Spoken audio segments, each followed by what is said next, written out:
Hello, my friends. Welcome to coverage of GP Stockholm. You're in the booth with me, Riley Knight, joining me, my good friend and coverage colleague, the Hall of Famer Raphael Levy. On your screen, Ryan Carter, Jasper Grimmer out of Berlin in Germany.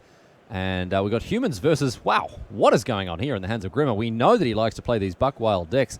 Devoted Evolution. Looks like we are playing a green-based combo deck with Devoted Druid would be my guess, but also Eldritch Evolution doing its best impression of a Birthing Pod, Raph. Yeah, it's great with a lot of cards in his deck. Mm-hmm. It will be good with Voice of Resurgence, Kitchen Finks. You find your the piece of your combo pretty easily in sacrificing cards that you don't really need to stick around. Yeah, some stuff, for example, Kitchen Finks are the archetypical pod card when Birthing Pod used to be around. Ryan Carter, a much more orthodox choice from him in humans, and kicking things off with a Noble Hierarch and an Aether Vial, as well as a Champion of the Parish. The little three of there of all the different one drops. One from each one of each flavor. Is there any other? I think those are the only one drops that are played in the humans list. Little Neapolitan ice cream trio there, and Grimmer with a one drop of his own in Birds of Paradise. Looks like Grimmer maybe considering his next move with 3 mana available to him. So Ancient Ziggurat, you can cast a creature up to Ziggurat, right? Mm-hmm. So why didn't he? Why didn't you attack with the Noble Hierarch? Yeah, Unsure at this. I'm just making sure because at this moment it feels like I missed something. And here is Eldritch Evolution. It's going to get rid of the Birds of Paradise, and instead we will now see a Devoted Druid come into play. And with a characteristically long name, as you might expect from many of the German cards. My personal favorite being Grafted Wargear, which is Aufgepropfte Kriegsausrüstung. It's so large that they had to shorten the text to make it fit into the top there. Text is on the artwork as well. And this one is the Aufopferungsvolle Druide. Druide. Okay. It's a hard word to say. Druid with an E. Druide. So if Jesper has any way to find a Vizier of Remedies, Infi mana. he will have indeed infinite mana. Infi mana. Well, but a lot of mana. A large amount of an mana. arbitrarily large amount of mana. Carter deploys a Mantis Rider now, and down to 14 is Jasper Grimmer. We see Birds of Paradise. And that's followed up by a very important piece of this deck in that once it has Infi mana, this is the way that it puts it to use. Duskwatch? The Duskwatch Recruiter.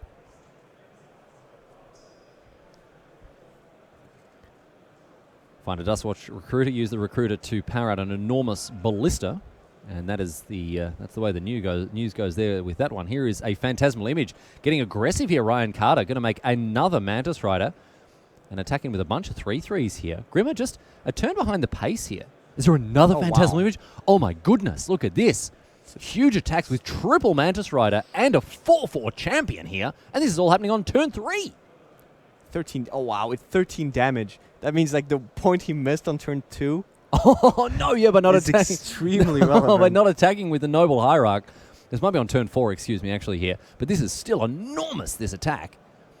3 hasty Phantasmal Images, or Mantis Riders coming in addition to that Champion of the Parish, and Grimmer well and truly put to the test here.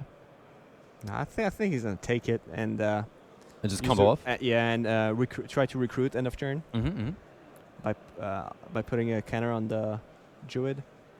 On the Druide? The Druid on a Wurstliche Flucht Druid. Perfect. I didn't realize you spoke German as well as Swedish and French. My German is perfect. Is perfect. Perfect. Yeah, good. It's a hard language to speak correctly. Very easy language to speak badly, though. Let's see what Grimmer's going to do here. He is well and truly under the gun. Taking a bunch of damage here. See what his next move is here. We've seen the Vizier of Remedies Devoted Druid combo at the top level of Modern in the past. It's taken a bit of a breather at the moment, spending some time with its family. But generally speaking, still a pretty potent combo there, Ref. So he can find a Ballista. If he finds a Ballista and plays it for 2, he can actually survive next turn. Oh, right. So he doesn't actually have to block this turn. Well, it looks like the Birds is going to jump in front of that champion, And save some life. No mana. And Grimmer down to 5 here. Oh, did he play the bird this? Oh, he probably played the bird this turn, so he couldn't recruit. Yes. Never mind. That would make sense. Right. Yeah. Bird with summoning sickness. And now Grimmer on 5. So now the ballista play doesn't work anymore. Let's have a look at the top 4 here. There's a Finds the Vizier. So with another land... Oh, no. no, he can tap. He can have Oh, it. easy No, game. He has it. Just like that. Just found it off the top. Going to draw basically any card in the deck thanks to the infinite activations of Duskwatch Recruiter. Find a Walking Ballista. Play it for 20. And that's the game of Magic. Jasper Grimmer pulling it out of thin air there. He needed that. He needed the Vizier off the top. Yeah. How many do you think he plays? Well, I'll have a guess. I'll just... It's a difficult question. Just keep talking while I look at the deck list, Raf. Don't make them realize that I'm looking at it. I think he plays 4. He plays 4? Is he plays 4? Is it on the 4? Oh, he's playing... I reckon he probably plays 4. Yeah, you're I would say. So yeah, the 1 point in the end, not relevant. Not relevant. No. Although Ryan Carter came very close to it. A very aggressive start with him out the gates like a shot. That was a pretty good draw. It was a very good draw, yeah. I mean, that's where you want to be as a humans player. Flooding the board, empty-handed, attacking for a million in the air. But Grimmer just came up with the goods. Very impressed by that. We'll see how he's going to position himself post-board here, the German. Access to a bunch of one-offs, as you'd expect in an Eldritch Evolution deck. Burrington Forge Tender, Eidolon of Rhetoric, Kataki War's Wage, Reclamation Sage, Scavenging Ooze. And then a couple of 2-ofs as well. Gideon, Ally of Zendikar, Voice of Resurgence. And then 3 Path to Exile, 3 Tireless Tracker. And not the only way for him to search out creatures in his deck. He's also playing Summoner's Pact in the main deck. And Postmortem Lunge. We talked about that card earlier today. Yeah. It's a sorcery. Super weird one. X and Black Phyrexian mana. You bring back a creature card with X. Is with X from casting cost X from the graveyard into play, and it has haste. So you can bring back Devoted Druid. Yep. And Vizier of Remedies.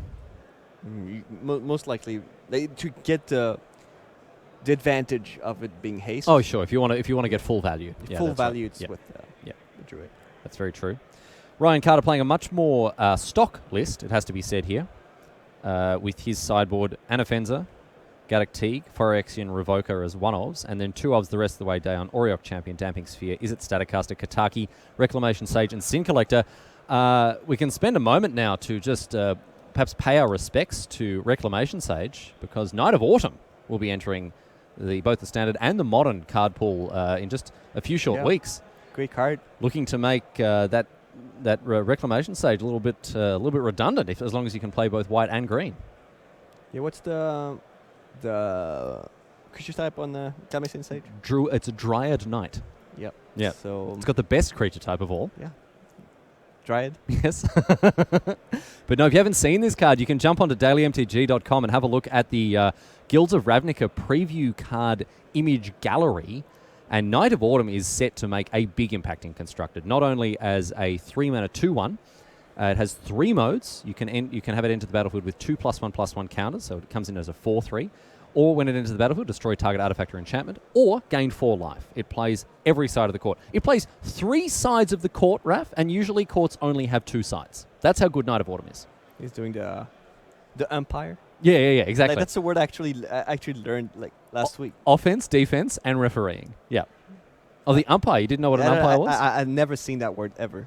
So which sports have umpires and which have referees? I don't even know what. So soccer has a referee. Cricket has an umpire. American football, I don't know. Probably ref. Probably a referee. Yeah. I really don't know. I don't know what the difference is. They've got the chief rulesman in Gridiron. I really don't know. Australian football has umpires, but rugby has referees. I don't know what the line is between the umpire and the referee. There we see the Night of Autumn here. The ultimate referee here. Look at her on her horse. Horse made of brambles. Brambles by the look of things. Wouldn't be very comfortable steed to sit on. But no, look, this card is no joke. It's going to make a big impact in constructed formats. Imagine if they had saddles. No. That would be against the code of the Dryad. All right. Always very happy to see powerful knight tribal cards get played. And I'm a big fan of this one. I'm pretty good with history, Benalia. Very good with history Benalia. Yep. Very good against opposing histories of Benalia as well. It's true. No, love that card. I'm going to play it. I'm going to love it. Let's move on now to game number 2 between Ryan Carter, Jasper Grimmer here. Grimmer getting the early game 1 win with a combo finish at the death after Carter slammed in with 3 Mantis Riders. So we're having some extra referee umpire technology coming in. Apparently baseball is played with umpires, although referees as well. And apparently... apparently...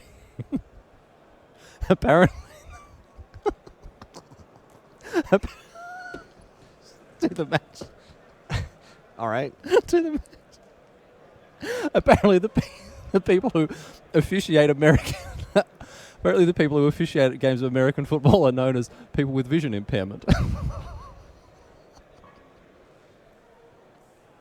Oh, dear. Anyway, champion of the parish here, following up that noble hierarch.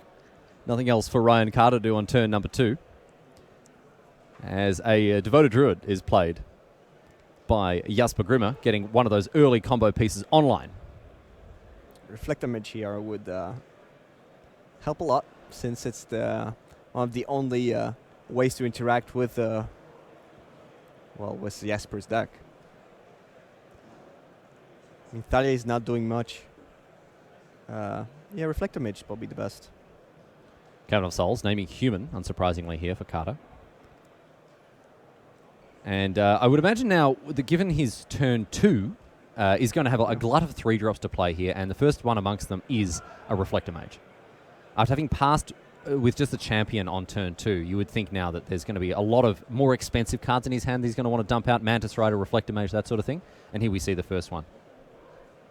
They're pretty good one to play on turn 3, so that keeps Jasper from going off on the next turn. Also, keep him off 2 mana, because the druid can't actually give him 2 mana for his next turn. So Jasper Grimmer, oh wow, okay, choosing to actually kill the devoted druid in response here, rather than have it return to his hand. So it could mean 2 things. 1, he has another druid in his hand. Mm-hmm. 2, he has a lunge, a postmortem lunge, and he can actually go off this turn, because if he has a land, he can play land, postmortem lunge for 2 mana on the druid, get an extra mana, play the Vizier of Remedies, and then have. Are we gonna see this? Are we gonna see this right now? No, because he tapped his mana. He needed the mana from. He needed to do the other way. He needed to do the other way around. Yeah, I got a little bit excited there. Very unlike me to get prematurely excited by a play that someone is making on stream. But anyway, we move on. Ryan Carter, after having cast the Reflector Mage, grown up his champion a little bit. But if he doesn't have it, why would he sacrifice it? If he doesn't have the lunge, he has the Vizier. But why would he sacrifice it if he doesn't have the lunge? I don't understand.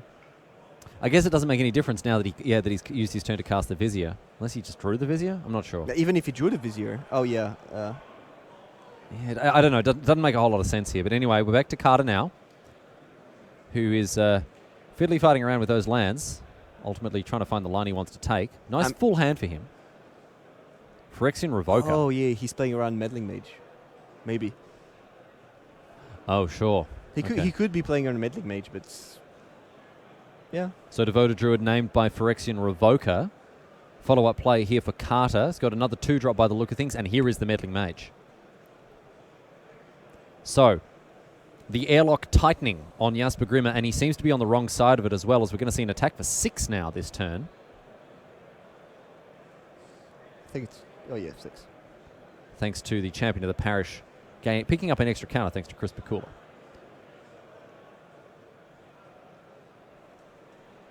So it looks like Chef of Cake was the name here by Meddling Mage. Not a card that I'm familiar with.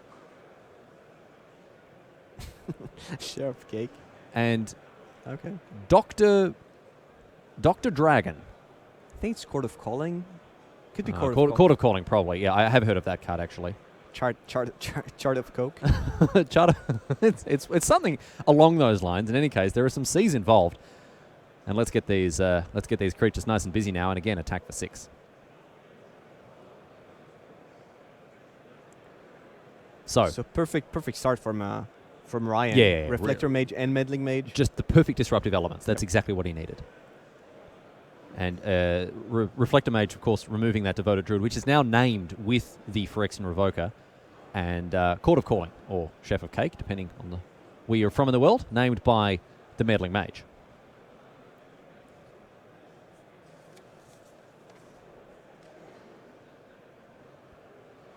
Grimmer down to 7. He's in a bit of trouble here, Raf. I mean, if he passed to exile, if he has the lunge, and he passed to exile the Revoker, he still has infinite mana. Maybe he was just missing the payoff card. Okay, so he could have all the mana in the world, but nothing to do with it. All dressed up and nowhere to go. That could be the thing. Maybe you could still go out for groceries if you want.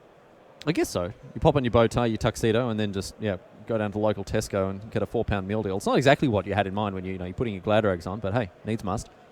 So Grimmer now, Overgrown Tomb down to 5. Birds of Paradise, 3 mana. We're going to see an Eldritch Evolution here, perhaps. Yep. Sacrifice that Birds. Go and get a 2 or a 3 drop. So Devoted Druid here will provide Grimmer with arbitrarily large amount of mana, but instead it's going to be a Kitchen Finks. No, but that was the Revoker, so it wouldn't of course. Excuse me. Yes. For a moment, I forgot that it was naming that, because again, I thought it was naming like Dr. Dragon. Or is it Dental Passion? I was reading Dental too. Dental Passion. Dentist something. Dentist Passion. Back to Carter now. Grimmer keeping himself alive with that Kitchen Finks, although it only bought back the life that he paid on the Overgrown Tomb. Although it's a good blocker. It's a great blocker, Kitchen Finks. Is it Staticaster, however, is going to be a big problem as it shoots the Vizier of Remedies out of the sky. And Ryan Carter following it up now with a Thalia's Lieutenant as well. That's a big play and enough for Grimmer to pack him up. +1/+1 counters going on the entire team, apart from that Revoker there. He's down the Dentist, of course, unable to be attended to by the Thalia. And that means Carter picks up the win in game number 2. And as we said there, Raf, Carter had all of the disruptive elements that are at their best against opposing creature strategies. And the last one, the cherry on the cake. On the this massive the chef of the chef of cake. This massive three-tiered wedding cake. The Electromancer, the Staticaster. Yeah. That was the third card that interacts with Jasper's deck on curve. Yep. And Carter really went from strength to strength there. Found the cards that he needed, and Grimmer kind of pulled it out of the bag in game number 1. Obviously, he took a big hit. Was very ready to come back on the bounce and, play off his infinite combo there with a Duskwatch Recruiter. But Carter really never gave him a chance to do that. Aggressive deployment of these interactive elements from the human's deck is very difficult for most decks to overcome. And Reflector Mage, even the Phyrexian Revoker, all very useful. And as you say, the final cherry on top of this delicious cake was, of course, the Staticaster there. So Grimmer, bit of a frown on his face as he moves into game number 3, perhaps considering exactly what kind of cards he's looking for in this matchup. I mean, I don't think it's necessarily an enormously unfavorable matchup for this combo-based creature deck. No, I think it should be fine. I mean, it's probably even. I don't know. I haven't played that particular version of the deck. To note that there's a technology in these Devoted Druid decks that could be played. It's a land. Go on. It's the whole of the Bandit Lord. The whole of the Bandit Lord? Yeah. I've seen a deck. I've played with a deck like this. That tries to kill on turn 2. Okay. With Hold of Bandit Lord. That's the one that gives haste, right? It is. It's a land from Kamigawa. It comes into play tapped. You pay 3 life to add 1 colorless mana to your pool. And if it's spent to play a creature, it has haste. Yeah, right. So that takes a full turn off. Yes. So you play the Druid. It's the same thing as the lunge. Huge liability in more or less every other situation. Pretty much, yeah. Coming to play tap is bad. The 3 lives are bad. Every time you tap it, but Yeah. it gives you a turn, and you can win on turn 2 every game. Yeah, I don't know, man. It's a very aggressive piece of technology. Well, we'll see if anyone's going to adopt it. But right now, No, I don't think so. It was in a. It did well in Japan. oh, it was big in Japan. Yeah, it was very big in Japan. Big in Japan, yep. Yes, that argument very much the Canadian girlfriend of arguments to put a card in your list. It's good in Japan. It's big in Japan, yeah. And Grimmer now down to 6. That's unfortunate for him. See if he likes the look of his mulligan here. Looks like Carter has kept Grimmer. Going to put a card below decks. We're off to the races now. Game number 3 between Ryan Carter, Jasper Grimmer here at GP Stockholm. The format, of course, modern. My name is Riley Knight. Joining me for a round of silly nonsense is, of course, Raphael Levy. And it's great to have your company, ladies and gentlemen. That's right, you at home. I'm speaking to not all the others. All the others, don't care about them. Just you. That's right. You. Etherfile now off of that unclaimed territory. Great to have your company wherever you are, choosing to join us throughout the weekend around the world. It's fantastic to have you along. And Grimmer off to a much better start here by the look of things. Not only Birds of Paradise, but also the Druid here to really get things going. Yeah, so we're threatening a turn 3 kill here. If there's no Meddling Mage or Revoker. Jesper needs to have the whole thing, but he has outs. Champion of the Parish is going to kick things off here for Carter. Looks like he has a Meddling Mage in addition here. So play the Meddling Mage named Vizier? But the thing is, now there are 2 cards that are able to put the Vizier in play. The Eldritch Evolution and the Vizier. And also... but we need to die. Yeah. The lunge, Postmortem Lunge. The Postmortem Lunge. Grimmer also has Summoner's Pact, although that doesn't do it for the Vizier. Here's the Eldritch Evolution. Yep. So yeah. He does have infinite mana here. Chris Bakula has just not doing his best work today, as we see the Eldritch Evolution. He's not giving a shuffle, so he's going to have Summoner's Pact. the Recruiter here. Yep. And so he's going to be able to go off. Look at this combo finish here. This was turn number 3. Grimmer goes and gets the Duskwatch Recruiter, infinite mana. He can then go and search for his Walking Ballista, cast it for 100 billion, and all of those can go at the Dome Ski. And Carter is so ready to concede the moment he sees that Walking Ballista. Don't have it. And that's that. Unfortunate for Carter, didn't even get to his 3rd turn, but Grimmer is I really like this new dimension that this combo deck is taking, moving away from stuff like Collected Company, and instead so many tutors, so many different ways to ensure that 1-2 punch of Vizier plus Druid is on the battlefield, Raph. Yeah, 4 Code of Calling, 4 Eldritch Evolutions, and I think it's 2 Summoner's Pact. Mm-hmm. That's to get the creatures you need. Yeah, it's a very all-in approach to it rather than, a more grindy toolbox one. But hey, we see it get the job done as early as turn 3 there in the hands of Jasper Grimmer. Thanks for joining us for our live coverage of round number 7. After these ads, we'll be back with some Time Walk magic. Still be Raph and Riley in the booths for your listening pleasure, ladies and gentlemen. So stick around. We'll be back after this.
Welcome back to the tournament floor here at GP Stockholm. My name's Riley, joined by Raphael Levy out of the Hall of Fame, and we have some Time Walk magic lined up for you. It's a battle of the ages, ladies and gentlemen. We're going to go all the way back now. A blast from the past. Jund versus Infect. We've seen this matchup play out several times over the last couple of years. However, these days, things looking a little different, Raph. Yeah, we don't have a Gitaxian probe. Mm-hmm. That's it's a big change. Big change in the form of the for Infect, but also is a big change on the side of Jund, which is, of course, has access to... Which is Grixis Death Shadow. Okay, well, it turns out we're not watching Infect versus Jund. Never mind, ladies and gentlemen. It's a big change. My sources have let me down. Yes, Jund these days goes by Bridgevine, and in fact, Grixis Death Shadow. Looks like I was fed some faulty information there. My spies and my spy network has let me down badly here. Nope, Grixis Death Shadow versus Bridgevine. This is a bit of the old versus the new. Grixis Death Shadow has been sort of the de facto best deck in Modern for a long time in late last year. It's fairly new. Grixis Death Shadow? In modern history? Sure, in modern history, but it was the best deck, I would say, this time last year throughout to at the end of 2017. It was the best deck in the format, I think. I would say that. I'd stand by that claim. Whereas this Bridgevine deck is very, very new indeed. And already turning heads with its power level, Raph, although there are still people who aren't quite convinced on exactly how good the list is. Yeah, it could be better. I think we're not there yet, but the deck could be the next big thing. We're waiting to still see if further refinements, further improvements can be made here.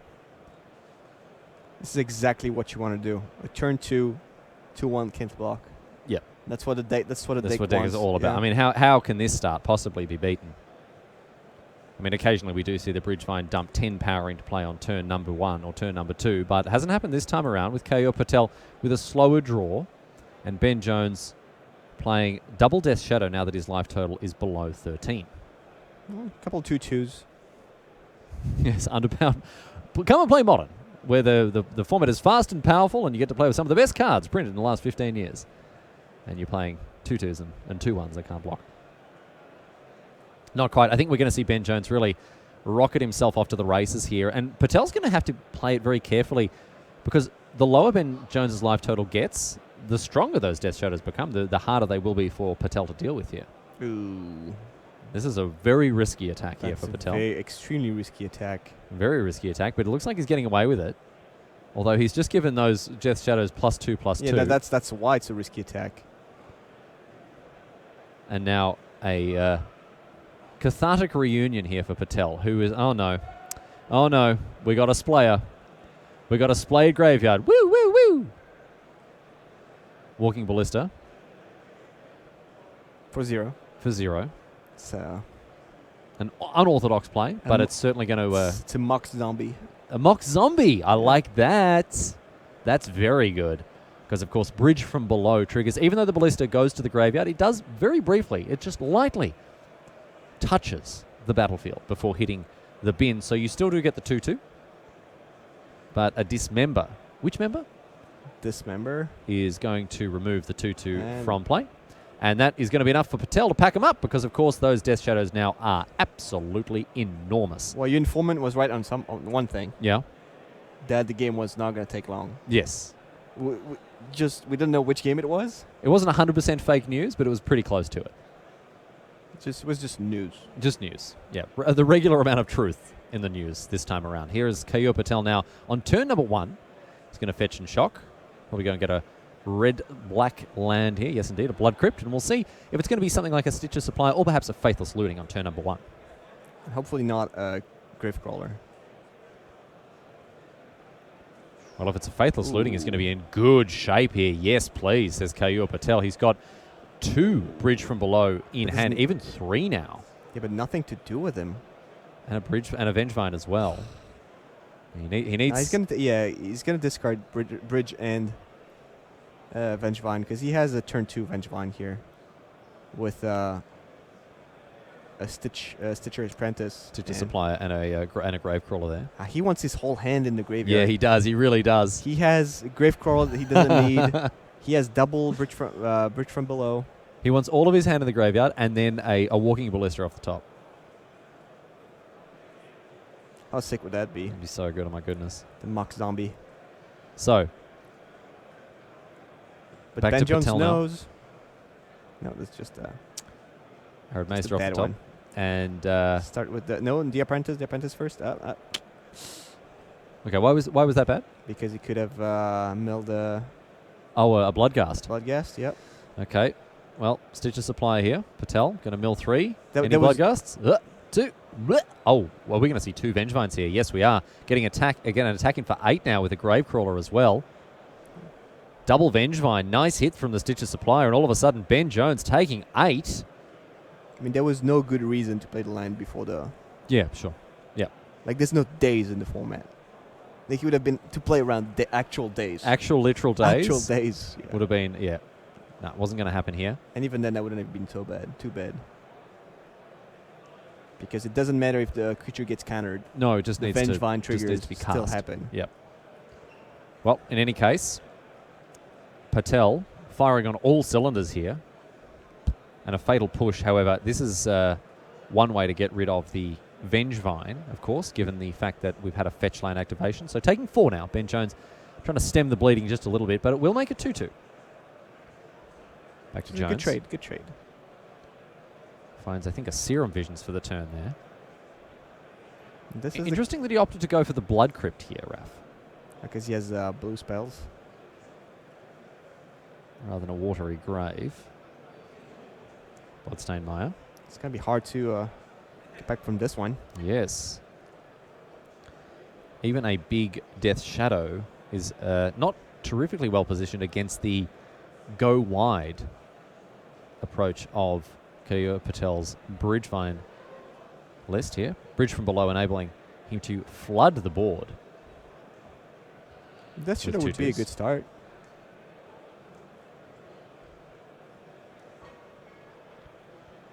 So, Jones, with a Faithless Looting, 2 cards off the top, Street Wraith amongst them here. See what he wants to discard. I mean, a good old think about it. He's certainly under a lot of pressure. Inquisition, Thought Scour hit the bin. And now, for my next trick, Gurmag Angler. All right, well, that's going to hold off some of those attackers, you would think. Still thinking about which cards he wants to exile as Ben Jones. Keeps around the Fatal Push. Opting for that one instead of the Faithless Looting, which has flashback here. So back to Patel. I don't think he can Firmly afford to. to. No. He's not going to spend his third turn flashing back Faithless Looting. So that is Patel's graveyard splayed along the bottom of the screen, along the bottom of his battlefield there. Not exactly how we like to have the graveyard presented. Patel seems to be getting away with it here as he fetches away with an Arid Mesa. So what do you do here? Do you? I think you flash back the Faceless Looting to dump your 2 The bridges, yeah. and then you play a triple muck zombie. This one would be a Black Lotus zombie. Jeez, yeah. Zombie Lotus. Zombie Lotus, yeah. So, exactly that is what's going to happen here. Faithless Looting, 2 cards off the top. And, and a Walking Ballista as well is perfect here. So, Kayur Patel can discard his bridges and play a Walking Ballista for 0, Raf, which means that he'll get 3 2/2 zombies. And he has another one. So. Oh, he's got 2 Walking Ballistas. Yeah, 2. But I think he should attack first. Even without the Bridgevine. The Vengevine. Because Ben is going to block the Vengevine. So the second Walking Ballista is going to bring the Vengevine back. So we can get it back just like that anyway. So Ben Jones taking 5 at a minimum here. Wow, this isn't going well for him. No, and even an Engineer Explosive would not do it because the Gravecrawler and the Stitcher's Apprentice are still going to be around. And they can just, he can just continue to make more and more zombies thanks to these bridges. There's been a very generous amount of government spending on bridge infrastructure on Kayur Patel's side of the battlefield. And as a result, as Ben Jones cycles a Street Wraith, I think I would have played the Ballista. ballistas here, yes, because like one way Ben can get back from this is by playing a spell bomb, Okay, yeah. in-hell spell bomb, and you know they have. Yeah, of course, yeah. Well, Patel instead is going to cast a Grave Crawler here and follow it up with the Walking Ballista 4. Wow, doesn't even want the extra zombies. And that's going to mean the 2 Vengevines come back, in addition to that big zombie army shambling across the battlefield, and Patel picks it up Oh, never. very, very comfortably indeed in game number 2. Never mind. Playing them was pretty bad because he does have 3 Anger of the Gods in the Oh, sideboard. right, yes, okay. So no, that was good then. Good stuff, Patel. Bien joué. Bien joué. Perfect. Perfect So play not here. playing them, much better. Much better. 1 thumb up from Raphael Levy. He's finally been impressed, ladies and gentlemen. So, players now happy with their openers. And Jones fetching up a Watery Grave. What's he got? Perhaps an Inquisition? Maybe a Serum Visions, I think, would be a better start for him here. See what he wants to do with this Watery Grave. Of course, Watery Grave will be reprinted, joining us in Standard in just a few short weeks. One of the Guilds of Ravnica guilds there, the Demir. Very excited to collect the new Shocklands, Raf. Even though I've got all the not old ones, the middle ones. I've got all the ones from the middle ones. Yeah, I've got all the ones from Return to Ravnica and Gatecrash. But I'm looking forward to getting the with the new border and the little holographic stamp at the bottom. Nice. I'll be picking them up. I like them. I'm very happy for you. Thank you very much. I'm very happy for you. So an Inquisition now. What's he going to go after here? Viscera Seer an option. The Neonate, I think. Insolent Neonate hiding out there, in addition to a Bridge from Below and a there's greater there's Gargadon. There's a Stitchy guy.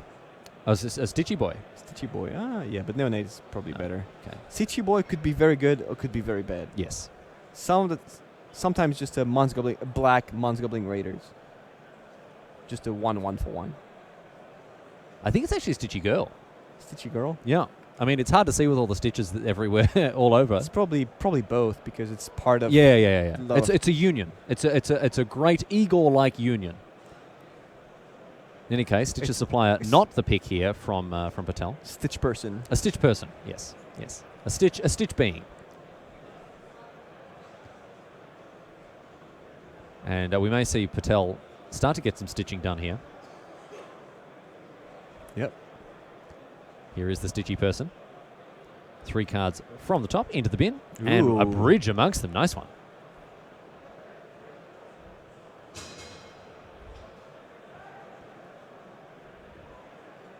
Jones now with the Thought Scour. Targets himself. 2 cards in the bin. Both of them lands. And 1 off the top for his back pocket. Ooh, doesn't have no a land. second land. That's really rough stuff here for Jones. Especially when you mill the 2 lands. Yeah, that's... Oh, no. That's what the Gourmet Angler does. Does it really? Fish don't really make noise. That's what this one does. No. He's out of the water. Yeah, but, I mean, fish still don't make noise out of the water. Have you seen Jaws 3? Oh, the famous documentary. He's like, Oh, yes, the documentary. It's actually the just- documentary about sharks. It's Jaws 4 when like the shark goes. I don't think they make noise. I might be wrong about this. In Jaws 4. Okay, but Jaws not a documentary. That's the point. That's what I'm making. It's not a scientific documentary about sharks and their feeding patterns. Stitcher Supply getting across.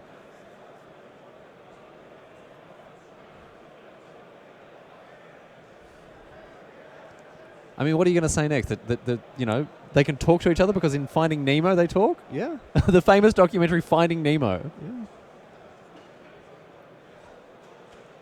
Viscera Seer. And you're going to follow that up with a greater Gargadon. So Patel can pick his poison here for the way that he wants to sacrifice his permanence. The Greater Gargadon. Yeah, man, first Gargadon was just... The Lesser Gargadon. The lesser Gargadon was not very impressive. I No, really it's not like good. their later work. Yeah, the lesser one is kind of bad. Yeah. Remember what it does?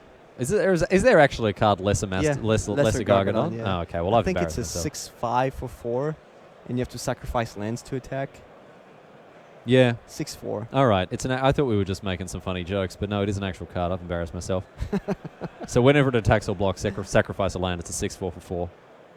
It's good stats for 4 mana. I want to see the greatest Gargadon. The greatest. Don't waste my time with this greater Gargadon. Well, I want to know the best of the best, Raph. Well, there are only 2, so.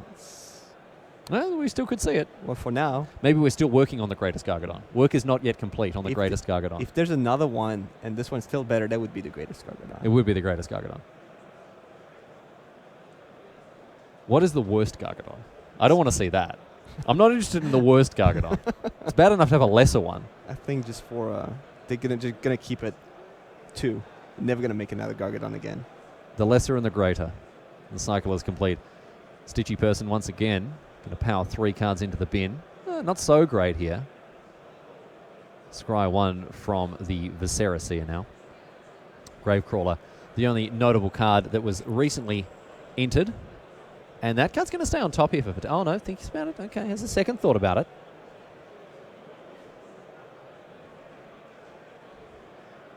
Patel certainly taking his time here. Bridge in hand. I see that another Greater Gargadon in hand as well. So Gravecrawler is pretty much 1 mana 2/2. Yes. At this point. Yeah. Recursive 1 mana 2/2 with a scry. With a scry attached.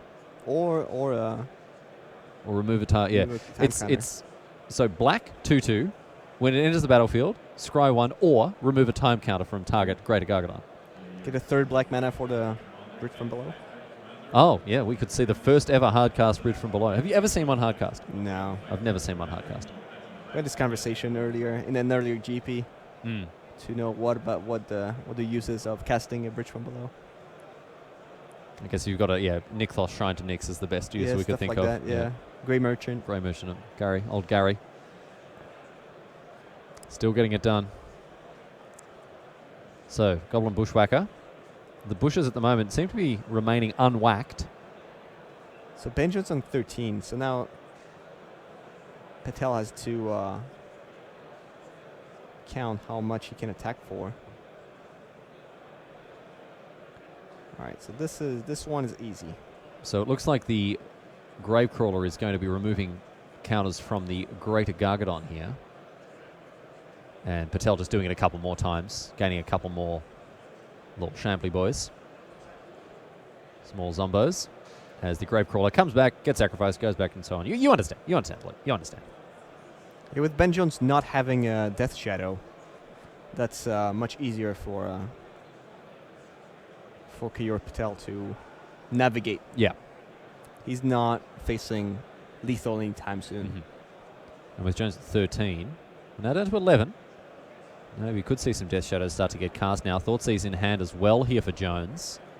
Looks like he's just going to ship, however. He has a Anger of the Gods. Oh, no, Anger of the Gods. Okay, all right, here we go. That's not going to do much.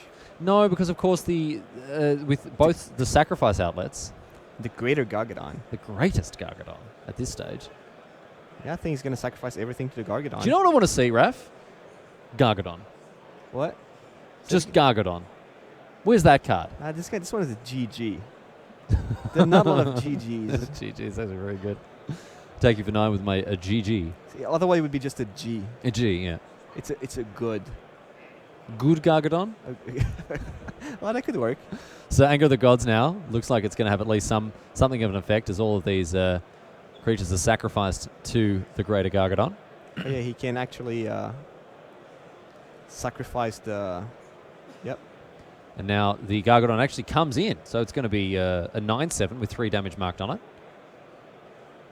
Because the Viscera, of course, generated just one final little token there. The pretty cool thing about this is Go that if Ben Jones attacks and Patel blocks... Yeah. The Gargadon dies. The Gargadon dies. He's exiled. No, the Gargadon is exiled, but the Angler is exiled as well. Yes. So the bridges are not No, of course. exiled. The bridge will stick around. Yeah. An interesting decision point here for Ben Jones. So does he want to attack and trade, or? But if he attacks, then he might be dead to what? Actually, what he has, a Bushwhacker. Yeah. The bushes may end up getting whacked here. Yeah. Yep. So Ben Jones, this is 2 and. So Keyur Patel, he shows That's the right. Bushwhacker in hand, and that is going to wrap things up there. As Ben Jones eventually, ultimately, eats it to the Goblin Bushwhacker. It won't be the first time, won't be the last that someone will lose to the old Weed Whacker. but he gets it done. Is that you whacking the bush? Yeah. A very half-hearted whacking. That's how I do. I have to say, very, very half-hearted whacking indeed. When I whack bushes, mate, I don't muck around. I want them out of here. Right. I want the bushes gone. Let's move on now and have a look at our next time walk match here between... Look at Infected this. Jund. Look at this. Look at that. Better late than never, ladies and gentlemen. Marcus Angelin and Yuna Saucer here. Do you know what card I want to see, Raf? Goblin Weed Whacker. Weed Whacker? A Weed Whacker. Do you know what a Weed Whacker? You know what a Weed Whacker is? Someone who... No, Whippersnipper. Like the thing that, you know the thing that it's on the end of a stick and it goes, "Rrr," and it like... I can't describe this to you without showing you a picture. I'll show you a picture of a Weed Whacker later on. It's a gardening tool. Oh, I see. You know the thing they hold? It's a big stick, it goes in the ground, and it's got like bits of wire, and they whiz round and round and round. Goblin Gardener. Goblin Gardener? He He probably uses a Goblin Weed Whacker. It's not very good, but it's... Oh, well, I mean, gardeners, you know, they're not known for their prowess in combat, attacking and blocking. It's 2-1 for 4 when it dies. Destroy land, I think.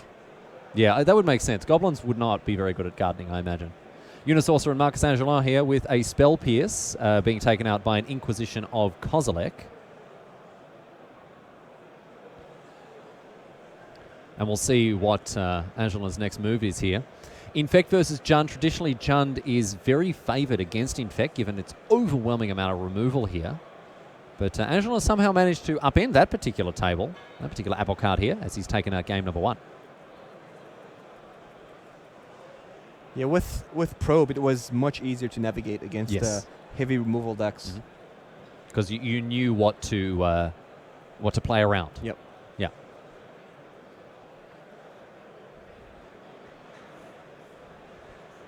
So, Angelin's hand a little bit less than, a little bit suboptimal, as we like to diplomatically put things. The Tarmogoyf coming down for Saucer. Yeah, look at this. Buff. No infect creature, but interaction to get rid of the Tarmogoyf. Blossoming defense off the hand. Oh my goodness, no colored sources either. Wawa-wee-wa. From who? Oh no, okay, here it is. A breeding pool. And getting in with the, oh, He has with foothills too. What are you saying? Okay. Oh, look at this. So now an Inkmoth Nexus getting in for 1. Little 1 poison. Little poison counter. Yep. First time I've seen a poison counter this weekend. And a Groundswell, by the look of things there. Oh, wow. From Angelin. So it's pretty interesting. Go on. Look at Marcus's hand. Okay. Look closely. Okay. I feel like this is the beginning of a magic trick. No, it's not. Look at the way he's holding the cards. Yeah, he's holding some of them upside down. Yeah. Yeah. Some of the ones that haven't been seen by the Inquisition of Kozilek. Are you sure it's what it is? Oh, he's holding his pump spells upside down and his non-pump spells up? Okay. Yeah. All right. All right. You're looking at me like this is some kind of amazing breakthrough. What? Tell me about this. I don't know. I think it's like, well, these I'm going to be playing if I can attack. I don't know if that's the card. I don't remember if that's the card that he showed it with the Inquisition. Okay. I think he drew the card and he put it upside down. Put it upside down. Okay. Yeah, so the Groundswell. He puts his pump spells upside down. So it's all roll to understand why he does this and why it's an advantage later in the game. Like I saw him draw the Groundswell and put it upside down. Yeah. So that's the first time I actually see it. So Liliana, the Last Hope, brings back a Tarmogoyf from the bin here. And Angelin. I mean, when you have your hand, you know which card pumps something. Yeah, you look at it and you read it. Yeah. You just look at a picture of a big mouse. You're like, yep, that's I plus don't 4, know. plus 4. I'm trying to see why it must be for something. I mean, I wouldn't just shuffle my cards upside down for no reason. No. And there's a clear correlation between the cards that are upside down. How does he hold his creatures? Maybe sideways? Yeah, it could be. Tucks them behind his ear, perhaps? Dryad Arbor now. That's a pretty juicy target for that Liliana, however. And a Glistener Elf off the top now for Angelin. And it looks like he just keeps his creatures the right way up as well. Just the pump spells that are inverted. See what the next move is now for him. He's certainly taking his time here. We're going to speed things up a little bit as Time Walk draws ever closer to round number 8, our final round of coverage for today. Of course, we'll be back with more Modern for day 2 of Stockholm tomorrow. Dryad Arbor going at Liliana. And Inkmoth Nexus going upstairs. Let's see if Saucer has an answer for either one of these creatures, something like a Fatal Push or... No, I can see a Lightning Bolt in his hand. What do you go after here, Raph? Lightning Bolt is not going to hit. But you probably go for Dread Harbor. Mm-hmm. I don't know, because this looks like a tough spot. Because the Lightning Bolt is never going to resolve. No. Well, it will, but it won't do... It's never going to kill anything. Yes, yeah. Angelo having his pick of the litter here with... Look at all those upside-down pump spells. Groundswell, Might of Old Crozer. Looks like a Blossoming Defenses as well. I think do you want to keep your Liliana? Well, we'll find out. I think you do. Saucer. So you force a pump spell on the Dryad Harbor. Dryad Arbor. Dryad Harbor is a... Dryad Arbor. I think that's the play. Yep, Forcer. Yeah. Saucer going to Forcer it here. And like if Marcus has to play a pump spell, it would be a +4/+4. Yeah, it's a big one to commit, yeah. isn't it? Yeah. No, he's got the Blossoming Defense. Or Blossoming Defense, which is also a big one. Either way, it's big. Yep. So, Groundswell, yep. Ultimately the play here, which keeps the Arbor around. Lightning Bolt doesn't do anything. And Saucer picks up another point of poison. Basically saying you can't play your Might of Old Crozer. Yeah. I think that's the only... Or, no, this is the another one. The 0 mana. Mutagenic Growth. Mutagenic Growth. So he's forcing Groundswell or... Well, Became Immense was not castable. So Blossoming Defense or Groundswell. So, Tarmogoyf now for Saucer with 3 mana available. You'd think you'd have some kind of removal option here. Another Inkmoth Nexus off the top here for Angelin. Now those pump spells have been re-inverted. So they're back on top. Might of Old Crozer might get fired off here. See if Angelin wants to take it a little bit slower here, or if he's just going to go for it. Might of Old Crows at the play here. It's also having a quick read at the card. +4/+4 if played in the main phase, which it looks like indeed it was. So in for 5 now. See what Saucer wants to do. Something like a Kolaghan's Command would be very good here, which he does have, although Angelin does have the answer in the form of a... Blossoming Defense. Oh no. So Saucer's going to take 7 poison here, although the Arbor will die to the shock. Saucer choosing Shock Shatter there. So 1 more point of poison is going to do it here. If he finds his Golgari Charm, he's in decent shape, but otherwise it's not looking good in the face of 3 Inkmoth Nexus.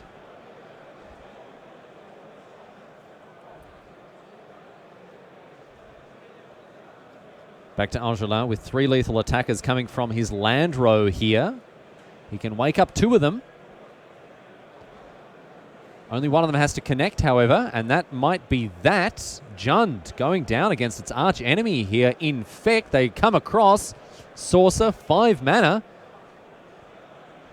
He needs something. Fatal Push and Lightning Bolt in hand. We'll fire off this Fatal Push. That one's going to resolve. And the Lightning Bolt on the Inkmoth Nexus. That's going to draw out the Vines of Vastwood, and that is that, ladies and gentlemen. Angelin takes it out 2-0 with Infect against Jund. Not what we expected to see, Raph, but ultimately, Infect's still got the goods. Infect has been pretty good against Jund. I mean, when I was playing Jund a couple tournaments, and I was not happy to see Infect. No, even with all that removal. Yeah. Well, there we go. I mean, they overpower you with all the stuff.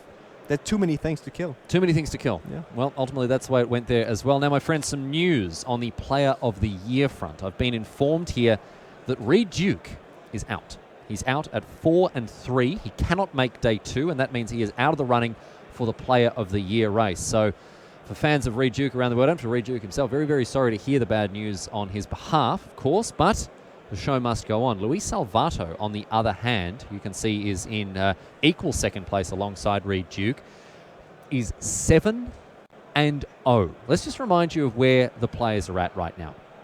As you can see, Seth Manfield at 81 points, Salvato at 78, Reed Duke out of the running altogether. He needs to make the semis, Raph, in order to get his snoot back into the race. He's out. He's at 4-3, can't make day 2. He's gone. The hero has fallen. The hero has fallen. Another hero emerges, however, in the form of Luis Salvato. He only needs to make the quarters, and the reason for this is his his 6th GP finish only gave him 1 point. So if he can improve that finish in the quarters to get himself the extra 3 that he needs, then he will equal Seth Manfield, and then there will be a playoff for the Player of the Year with both Manfield and Salvato on 81. If Luis Salvato makes it to the semis, so if he wins the quarters and makes it to the semis, he will then leapfrog Seth Manfield, go into 82 points or even more if he continues on to the final and beyond, and take out the Player of the Year. This is a 2-horse race, Raph, and one of the horses at the moment is sitting at home in his pajamas watching coverage and presumably feeling pretty bloody anxious about how the South Americans' fortunes favour him. How do you say that? He feels a breath on his neck? Yes, yeah. Yes. He feels the nip at the heel. Yes, that's you blowing. Yes, the breath on the neck. Exactly right. We will see how things pan out, of course, with Luis Salvato nipping at the heels of Seth Manfield, and we'll keep you abreast of any developments as they come to hand. But for now, we're going to go to a break. On the other side of this, you'll be joined by Raphael Levy. No, you won't. He's with me here now. You'll be joined by Simon Gertzen and Tim Willoughby while we jump out of the booth and take a break. My friends, stick around. On the other side of this, Raph and Simon to wrap things up for day number 1. We'll see you then.